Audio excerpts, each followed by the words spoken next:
Good morning India. मैं MD sir chemistry YouTube channel में आपका स्वागत है।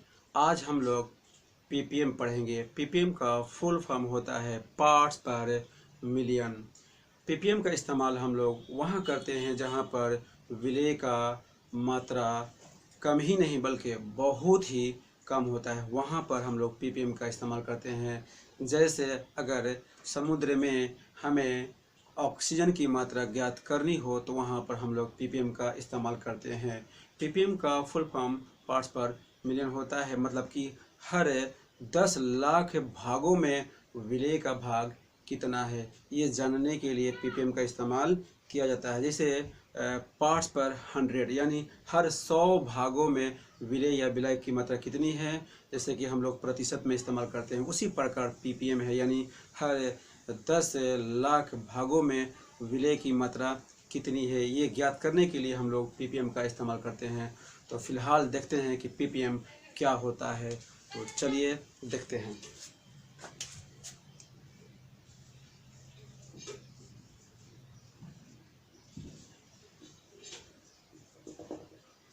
पार्ट्स पर मिलियन 10 के पावर 6 ग्राम विलयन में 10 के पावर 6 ग्राम विलयन में उपस्थित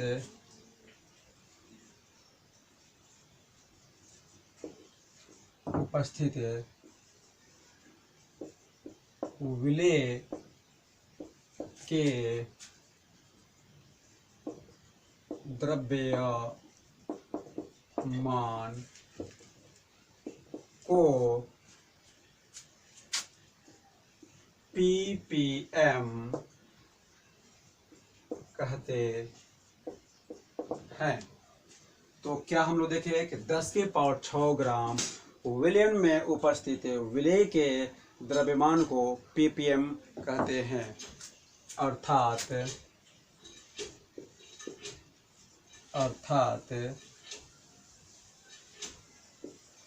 विलेय का पीपीएम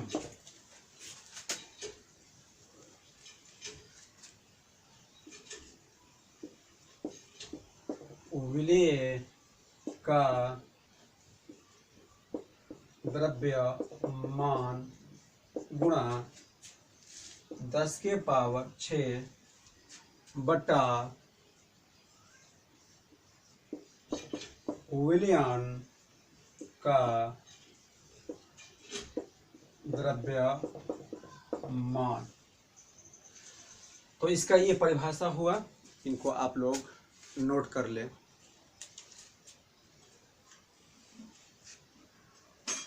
अब हम लोग पढ़ेंगे अणु संख्या के गुणधर्म, जिसका इंग्लिश होता है कॉलिगेटिव प्रॉपर्टीज। तो देखते हैं परिभाषा क्या होता है।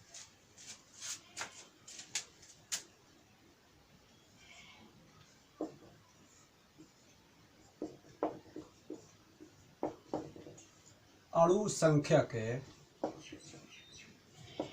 गुण धर्म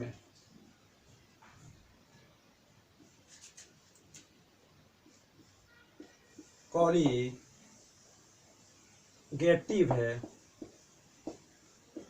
प्रॉपर्टीज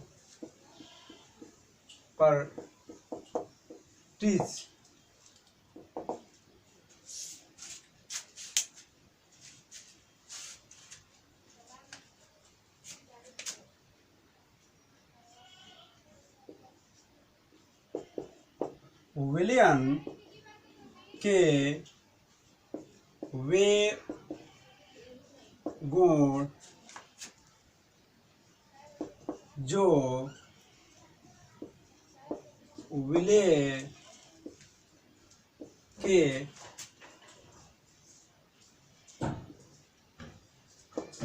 अणुओं की संख्या पर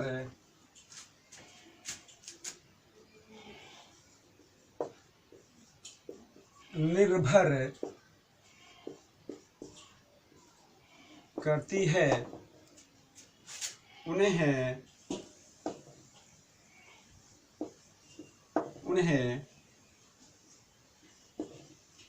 अणु संख्या के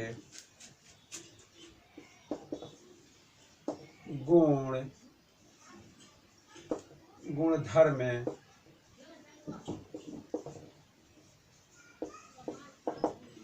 कहते हैं। ये गुण निम्न है। ये निम्न है। नंबर 1,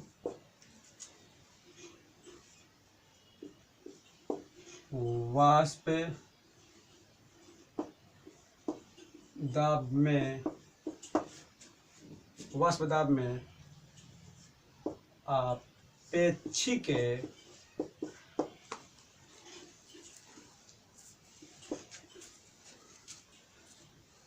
अवनमन, नंबर 1 हो गया।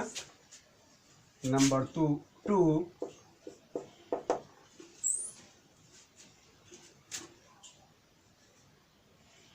क्वथनांक उन्नयन।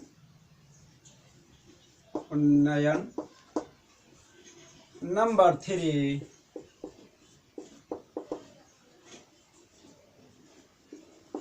हिमांक अवनमन। नंबर 4 क्या क्या हो गया? वाष्प दाब में अपेक्षिक अवनमन, क्वथनांक उन्नयन, हिमांक अवनमन। अब एक रह गया प्रासरण दाब। प्रासरण दाब। तो आपको बता दें कि अणु संख्या के गुणधर्म पूछेगा तो आपका परिभाषा इतना ही होगा, उसका आंसर इतना ही हो गया। इसका आंसर क्या हुआ? विलयन के वे गुण जो विलय के अणुओं की संख्या पर निर्भर करती है उन्हें अणु संख्या के गुणधर्म कहते हैं। और ये निम्न प्रकार के होते हैं। कौन कौन? वाष्प दाब में अपेक्षिक अवनमन, क्वथनांक उन्नयन, हिमांक अवनमन, प्रासरण दाब। तो इनके बारे में आगे अगला वीडियो में हम लोग पढ़ेंगे कि वाष्प दाब में अपेक्षिक अवनमन क्या है, क्वथनांक उन्नयन क्या है, हिमांक अवनमन क्या है और प्रासरण दाब क्या है। लेकिन इस परिभाषा में इसके लिए इतना ही इसका आंसर होगा, तो आप इसको नोट कर लें।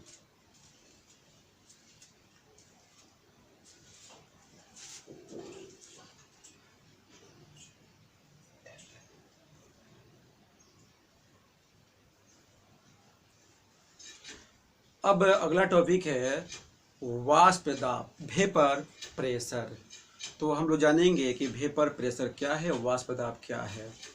द्रव को वाष्प बनने के लिए जितना दाब लगाना पड़ता है उस दाब को वाष्प दाब कहते हैं। वाष्प दाब को प्रभावित करने वाले कुछ कारक है, जैसे द्रव की प्रकृति, ताप, अवाष्पशील विलय। तो चलिए परिभाषा लिखते हैं, आप समझिए इसको।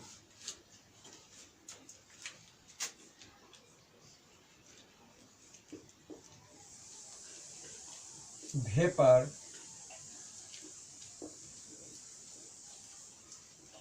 प्रेशर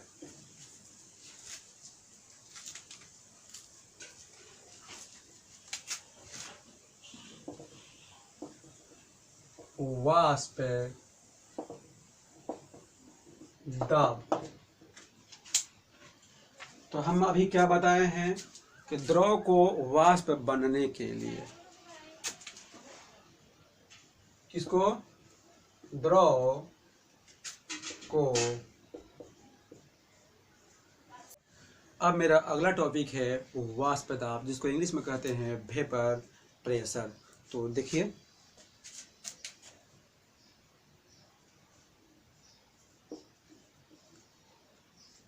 वेपर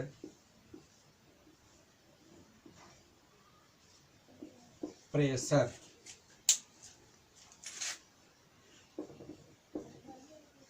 वाष्प दाब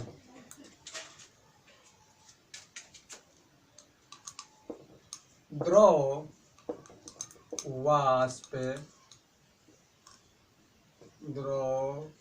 वाष्प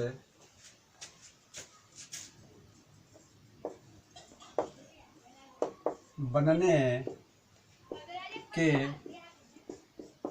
लिए द्रव वाष्प बनने के लिए जितना दाब लगाता है, जितना दाब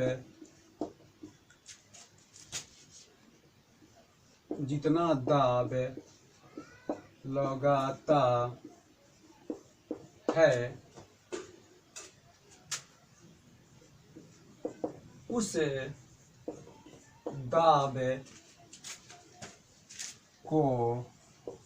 दाब को वाष्प दाब कहते हैं। वाष्प दाब को प्रभावित करने वाले कारक, वाष्प दाब को प्रभावित करने वाले कारक,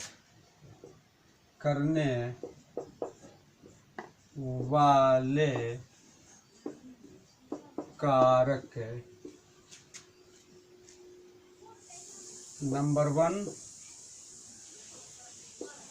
द्रव की प्रकृति, नंबर 2 द्रव की प्रकृति हो गया। नंबर 2 में ताप, नंबर 3